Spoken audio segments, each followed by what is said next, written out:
These bags are so boring.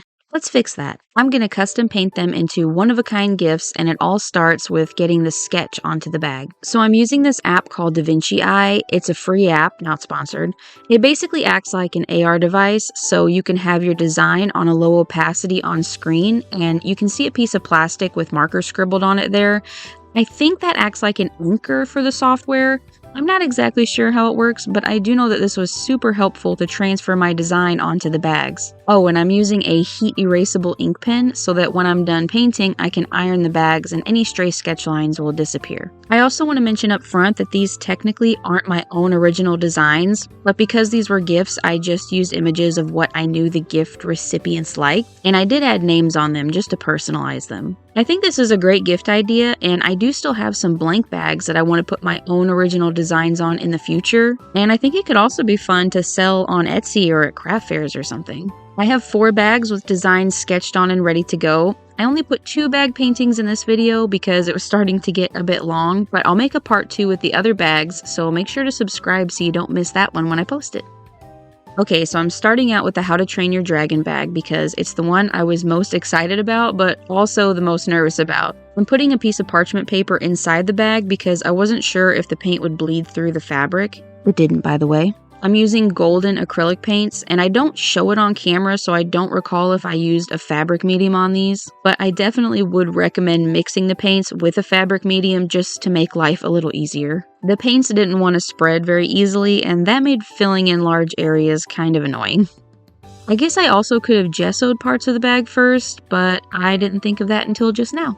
I think the lettering came out okay, but next time I'll try to use some type of black ink permanent marker or something just to speed this part up. I have the footage sped up, but in real life, this took a really long time.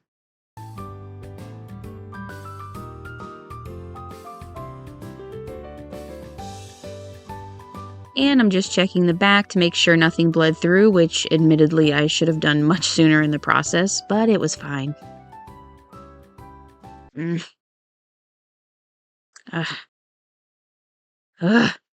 Leave a like on this video if you've ever struggled to peel some tape. And of course, my camera pooped out when I was painting this, so moving on.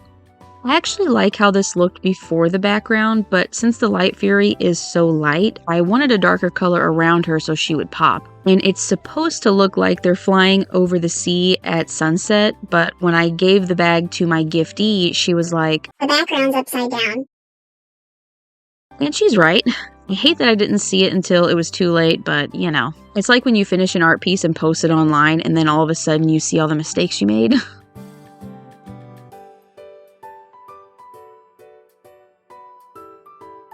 And a few little touch-ups. Now it was time to do the other side, and I was really nervous. Acrylic paint is like my least confident medium, so this was pretty ambitious for me, but I really love how it ended up turning out. I think I was trying to see if spreading the paint with a palette knife would be easier, but no, it wasn't. My paint palette here is a piece of foam that some broccoli came on from when I bought groceries that week. Let me know in the comments what's the weirdest thing you've used as a paint palette. We love an upcycling moment in this household. With the Light Fury being a white dragon, I was worried the colors would be hard to get right. The image I was referencing had her with some light blues and purples, which I really tried my best to make come through. The girl this gift is for really loves the How to Train Your Dragon franchise. Me too, girl. And she's a really good artist and has tons of drawings of dragons and even little animations she's done. If I get permission, I'll include a little sample of her work.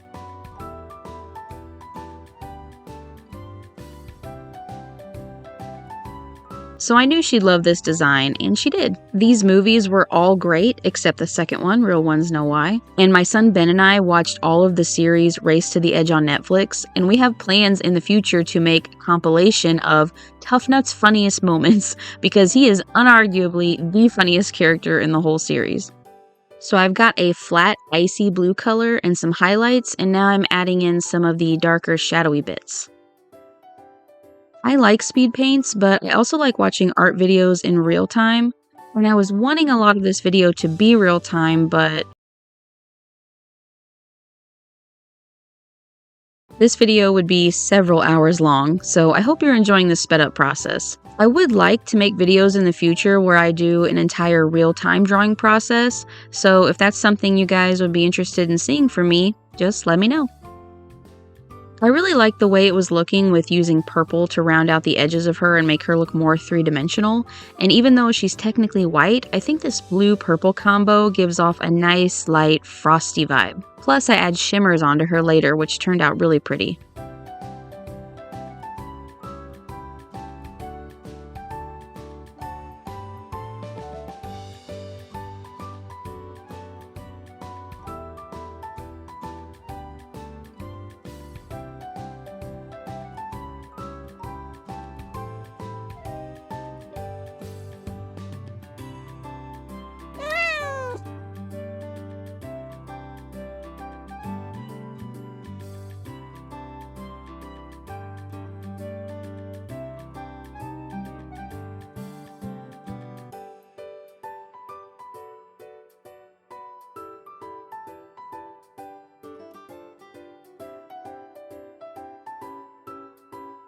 I was a bit more confident after painting the Light Fury because I was happy with how she came out, and then I was surprised with how difficult it was to figure out how to paint Toothless.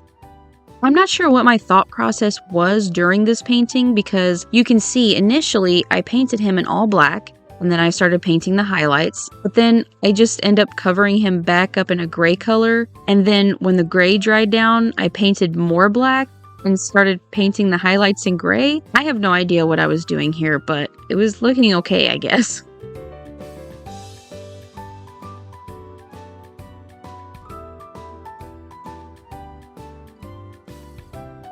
Then I had to figure out how I was going to get some white specks on the Light Fury because she was so sparkly, and I tried flicking paint off the paintbrush bristles, paintbrush bristles, but that didn't really work.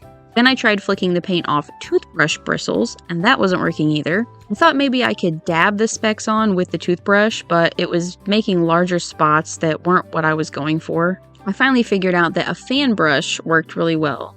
I was able to make more than one dot at a time, but they were small and spread out enough that it really looked like shimmer. At this point, I was starting to get concerned with what I should do with the background, if anything. The Light Fury wasn't popping as well as Toothless, so I chopped up a makeup sponge and just dabbed some color on the corners and hoped that it worked out. What do you guys think?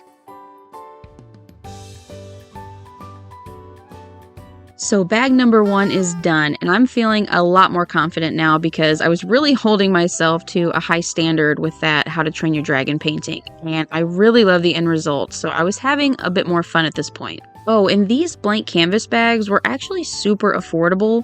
I got them at Hobby Lobby, and so I think this is a really good gift idea if you're on a budget and already have maybe some paint or markers at home. And the DaVinci app was great because it really sped up the process for me so I could just focus on the painting. Seriously, not sponsored, I just really like it, and I think this could be really helpful to people who are wanting to make some kind of custom gifts like this. Okay, so for the second bag, actually these are pencil pouch bags, by the way, I don't think I've mentioned that. But this one is for another little girl who is also a really good artist. She really loves cute cuddly things like bunnies and squirrels and baby chicks, so I wanted to paint this bag with some cute critters that I knew she'd like. There was a bit less pressure with this one since bunnies are fuzzy, the texture was a lot easier to work with, and I was able to be a bit looser with my brush strokes. After I had the base colors painted in, I just used black to make hair-like strokes to make them look more fuzzy. And this one came together much faster, and I think it looks really cute even without a background. When I was first watching this back, I thought I'd forgotten to paint in a section in the bottom of the bunnies, but then I realized it's their white tails. On the other side, I'm going to paint a cute squirrel eating an acorn on a tree stump. I wasn't super happy with the way this one came out, just because I felt like the colors didn't really go well together. The reference image I was using was really pretty, but trying to recreate it myself with a limited understanding of color theory and acrylic painting experience, I just think it could have been better. But my giftee loved it anyway, and that's the most important part. I do really like how fuzzy I was able to make this squirrel, and I think the details on the stump turned out pretty nice. I'm curious, have you guys ever painted on bags like these?